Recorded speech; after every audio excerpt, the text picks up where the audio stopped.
सर्द मौसम हो, कराची की ठंडी हवाएं हो, ऐसे में अगर गज़क ना खाई जाए तो ये कैसे मुमकिन है? ये गज़क कैसे तैयार होती है, ये जानते हैं इस रिपोर्ट में।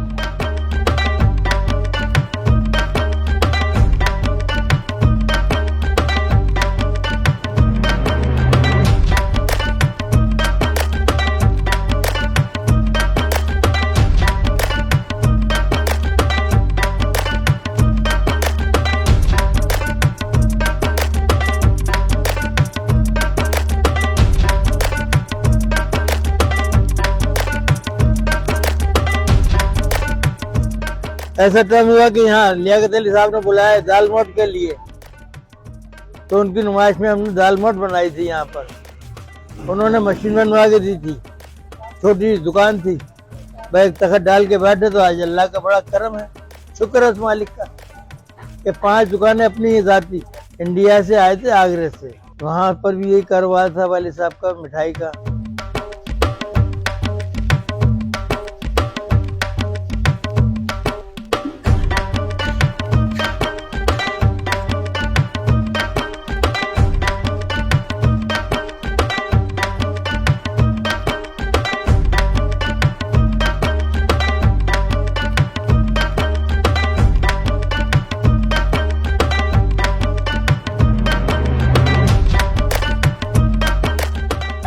सबसे उम्दा चीज़ें जो है हमारे पास यहाँ पर पेठी की मिठाई भी बनती है, और अल्लाह अल्लाह करे गज़क, ये 4-5 किस्म की गज़क है, रेवड़ियाँ हैं, ये नुकलदाना है, और ये चिक्की वगैरह है। ये जितनी भी जो चीज़ें बेच रहे हैं ना, अपने ही तैयार कर रहे हैं सब।